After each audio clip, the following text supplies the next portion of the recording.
ব্রহ্মা ভগবান শ্রীকৃষ্ণের স্তুতি করে বলেছিলেন, হে প্রিয় প্রভু কৃষ্ণ, আপনার এই নামের অর্থ হচ্ছে যে আপনিই হচ্ছেন সর্বাকর্ষক।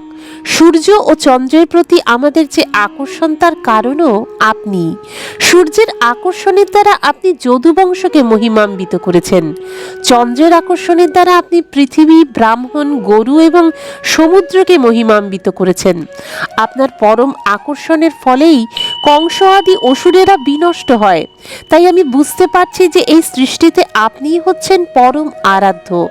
এই জড়জগতের প্রলয় পর্যন্ত আপনি আমার বিনীত প্রণতি গ্রহণ করুন।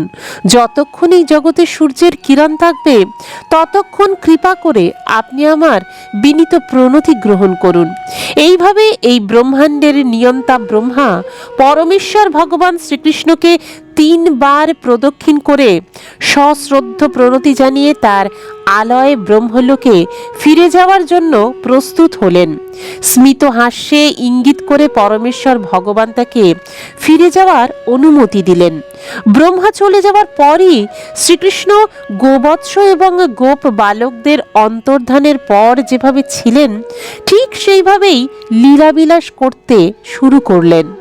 শ্রীকৃষ্ণ যমুনার তীরে ভোজনরত অবস্থায় তার বন্ধুদের কাছ থেকে চলে গিয়েছিলেন এবং যদিও তিনি ঠিক 1 বছর পরে ফিরে এলেন, গোপ বালকেরা মনে করল যে 1 মুহূর্ত পরে যেন কৃষ্ণ তাদের কাছে ফিরে এলেন। এটাই হচ্ছে শ্রীকৃষ্ণের অন্তরঙ্গা শক্তি এবং লীলাবিলাসের ধরন। ভগবদ গীতায় বলা হয়েছে যে শ্রীকৃষ্ণ সকলের হৃদয়ে বিরাজ করছেন এবং তিনিই স্মৃতি ও বিস্মৃতির কারণ। প্রতিটি জীবই পরমেশ্বর ভগবানের শক্তির দ্বারা নিয়ন্ত্রিত হয়। কখনো তারা তাদের স্বরূপ বিস্ময় হয়, আবার কখনো তাদের স্বরূপ সম্বন্ধে স্মৃতির উদয়ও হয়। এইভাবেই ভগবানের দ্বারা নিয়ন্ত্রিত হয়ে তার সখারা বুঝতে পারল না যে পুরো 1 বছর তারা সেই গোচারণ ভূমিতে উপস্থিত ছিল না এবং সেই সময় তারা ব্রহ্মার দ্বারা মোহাচ্ছন্ন হয়েছিল। কৃষ্ণ যখন তাদের কাছে এলো তখন সেই সমস্ত গোপ বালকেরা ভাবল 1 নিমেষের মধ্যেই যেন কৃষ্ণ তাদের কাছে ফিরে এসেছে। তারা মনে করল যে মধ্যাহ্ন ভোজন ছেড়ে যেতে কৃষ্ণের ইচ্ছা হচ্ছিল না এবং তাই তারা হাসতে লাগলো। আনন্দে উৎফুল্ল হয়ে তারা কৃষ্ণকে আহ্বান করলো, প্রিয় সখা কৃষ্ণ, তুমি এত তাড়াতাড়ি ফিরে এসেছো?